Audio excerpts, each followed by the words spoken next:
Good evening friends. Mind is mental health tips. இன்றைக்கி யாருக்கு பார்க்க போகிறோம் அப்படின்னா, ஒரு நடுத்தர வயது உள்ள அவங்களுக்கான ஒரு டெய்லி லிவிங்க்கு என்ன பண்ணிக்கலாம் அப்படிங்கிறத பற்றி தான் பார்க்க போகிறோம். ஸோ வீடியோக்குள்ளே போகிறதுக்கு முன்னாடி வீடியோ லைக் பண்ணுங்கள், ஷேர் பண்ணுங்கள், சப்ஸ்கிரைப் பண்ணுங்கள், மறக்காமல் பெல் ஐக்கானை கிளிக் பண்ணுங்கள். அப்போ தான் நான் போடுற வீடியோ உங்களுக்கு உடனுக்குடன் கிடைக்கும். வாங்க வீடியோக்குள்ளே போகலாம். இப்போ டெய்லி கேர் அப்படின்னு ஒரு நடுத்தரம் அப்படின்னா ஒரு 30 வயதுலேருந்து ஒரு 55 வயது உள்ள ஒரு ஆணோ பெண்ணோ அவங்களுடைய டெய்லி ஆக்டிவிட்டீஸை எப்படி பார்க்கணும். ஏன் இன்றைக்கி இந்த டாபிக் அப்படின்னா, இப்போ இந்த சுகர் பிபி அப்படிங்கிறது இந்த அடல்ட் ஏஜ், இந்த நான் சொன்ன வயதினருக்கு வந்து ரொம்ப காமனாக இருக்குது அப்படிங்கிறத நம்ம பார்க்குறோம். சரிங்களா? இப்போ இந்த மாதிரியெல்லாம் பார்க்குற இந்த சுகர் பிபி இதெல்லாம் பார்க்குறதுக்கு காரணம் நம்ம சொல்கிறோம் மன அழுத்தங்கள் முக்கிய காரணமாக இருக்கலாம், இல்லைன்னு நான் சொல்லலை.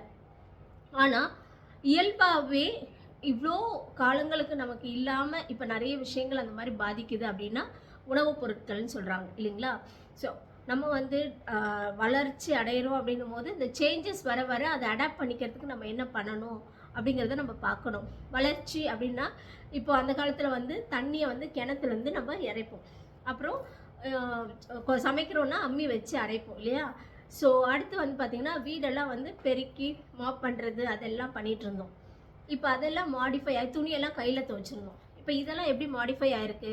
மிக்சி, கிரைண்டர், மாவுக்கல்லில் மாவாட்டாமல் இப்போ கிரைண்டர் வந்துருச்சு இல்லைங்களா? இப்போ மாப்ஸ்டிக் யூஸ் பண்ணுறது பதிலாக வேக்யூம் கிளீனர் வந்துருச்சு. ஸோ கிணறு இல்லை, இப்போல்லாம் டேப்பை திறந்தால் தண்ணி வந்துடுது.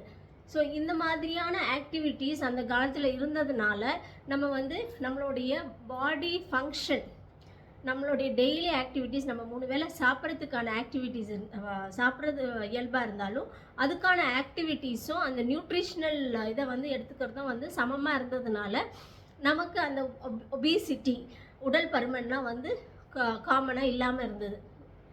அதை வந்து நம்ம இயல்பாகவே நம்ம அது பழக்கத்தில் வச்சுருந்தோம். இப்போ அதெல்லாம் பிரச்சனை இல்லை.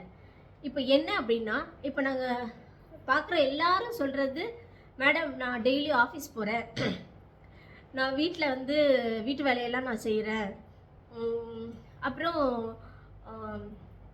இந்த கண்டினியூஸாக வந்துட்டு அதுவே வந்து எனக்கு ரொம்ப டயர்டாகிடுது அப்படிங்கிறாங்க. மக்களே தயவு செய்து புரிஞ்சுக்கோங்க. இப்போ நம்ம ஆஃபீஸ் போகிறோம் அப்படின்னா நம்ம ஆஃபீஸில் போய் உட்காந்துருக்கோம், ஒரு 8 மணி நேரம் உட்கார்ற வேலை பார்த்தோம்னா நம்ம பருமன் அதிகமாகுது. அதே மாதிரி நம்ம செய்கிற வீட்டு வேலைகள் இந்த மாதிரி ஒரு எலக்ட்ரிக்கல் எக்யூப்மெண்ட்ஸ், அதாவது நான் சொல்கிற மாதிரி இந்த கிரைண்டர், மிக்சி இதெல்லாம் வச்சுட்டு நம்ம பண்ணுற வேலையே கிடையாது.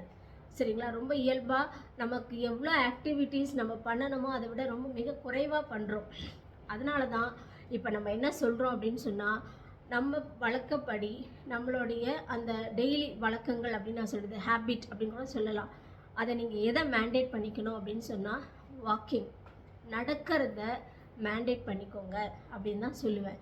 அப்போது நடக்கிறதுனா ஒரே நாள்லேயே நிறைய டைம் எடுத்து நடக்கணும்னு அவசியம் கிடையாது. உங்களால் ஒரு நாளைக்கு முதல்ல ஆரம்பிக்கும் போது எப்படி முடியுதுன்னு பாருங்கள். முதல் நாள் ஒரு 1/2 hour நடங்க, 2வது நாள் ஒரு 45 minutes நடங்க, அடுத்த நாள் ஒரு 1 hour நடங்க. உங்களுக்கு எப்படி அந்த பாடி, உங்களுடைய பாடி ஸ்ட்ரக்சர் உங்களுக்கு எப்படி அது வந்து உங்களுக்கு உங்களால் அதை மேனேஜ் பண்ண முடியுது அப்படின்னு உங்கள் உடம்ப சொல்லும் இல்லையா? உங்களால் அதை மேனேஜ் பண்ண முடியும், என்னால் இனியும் நடக்க முடியும் அப்படின்னு சொன்னால் உங்களுடைய ஸ்டெப்ஸ் ஆஃப் வாக்கிங்கை இன்க்ரீஸ் பண்ணிக்கோங்க.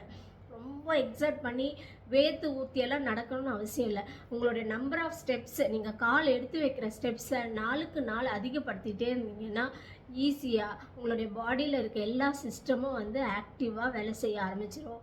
உங்களுக்கு அந்த வெயிட் லாஸ் வந்து நல்ல அழகாக குறையிறத பார்க்கலாம். ஓகேங்களா?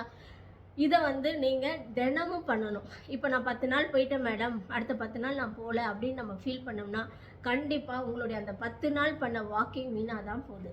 அதனால் அந்த வாக்கிங்கிறத நம்மளை ரெகுலரைஸ் பண்ணிக்கிறதுல நம்ம முக்கியத்துவம் கொடுக்கணும். சரிங்களா? ஸோ எப்பயுமே நம்ம வீட்டில் செய்கிற வேலையோ இல்லை ஆஃபீஸில் செய்கிற வேலையோ அதெல்லாம் நம்ம சாப்பிட்ற அந்த 3 வேளை சாப்பாட்டுக்கான நம்ம பண்ணக்கூடிய ஆக்டிவிட்டி ரொம்ப கம்மிங்கிறத தயவு செய்து நம்ம புரிஞ்சுக்கணும். ஸோ அதுக்கான ஒரு தனியாக என்ன பண்ணலாம் அப்படின்னா, இந்த வாக்கிங்கிறது பார்க் தூரமாக இருக்குது, என்னால் அவ்வளோ தூரம் போக முடியல, பரவாயில்ல, பக்கத்தில் ஏதோ ஒரு சர்ச்சோ இல்லைன்னா வந்துட்டு இல்லை ஒரு டெம்பிளோ ஒரு சுற்றி வர மாதிரி இருந்ததுன்னா அதுக்குள்ளேயே நீங்கள் அதுவும் முடியலையா உங்கள் மாடி வீட்டில் இருக்கீங்களா, மேல் மாடி காலியாக இருக்கா, அதில் நடங்க. அப்படியே எனக்கு இடம் இல்லை மேடம், நான் மாடிலையும் போக முடியாதுன்னா வீட்லேயே கொஞ்சம் எவ்வளோ ஸ்பேஸ் இருக்கோ அவ்வளோ தடவைக்கு மெதுவாக நடந்து போங்க. ஏன் நான் இதை சொல்கிறேன் அப்படின்னு சொன்னால், இப்போ நான் பார்க்குக்கு போய் தான் நடப்பேன், அந்த கிரவுண்டில் தான் நடப்பேன் அப்படிங்கிறவங்க ஒரு நாள் போக முடியலன்னா கூட மிஸ் பண்ணாமல் இருக்கிறதுக்காக தான் இதை சொல்கிறேன். ஸோ எப்படியாச்சும் அது ஒரு மேண்டேட்டாக பண்ணணுங்கிற ஹேபிட்டை வச்சுருங்க. அப்படின்னா நீங்கள் நிறைய பேர் பார்த்தீங்கன்னா இப்போ என்ன சொல்கிறாங்கன்னா, சுகர் பிபி இருக்கிறவங்களே பார்த்தீங்கன்னா க்ரானிக் டிசீஸ்ன்னு நம்ம சொல்லுவோம். அது வந்து அந்த மாதிரி இருக்கிறவங்களே சொல்கிறாங்க, சிஸ்டர் நாங்கள் வந்து டெய்லி வாக்கிங் போகிறோம், இப்போ நல்லா சுகர் பிபி குறையுது அப்படின்னு. இந்த மாதிரி ஒரு நல்ல விஷயம் நடக்குதுங்கிறதுக்காக தான் சொல்கிறோம். தயவுசெய்து வாக்கிங்கை மேண்டேட் பண்ணிக்கோங்க. உங்களால் எப்போ முடியுதோ, காலையில் முடிஞ்சால் காலையில் போங்க, இல்லை ஈவினிங் முடிஞ்சால் ஈவினிங் போங்க. ஆனால் வாக்கிங்கை டெய்லி பயன்படுத்திக்கோங்க. நன்றி.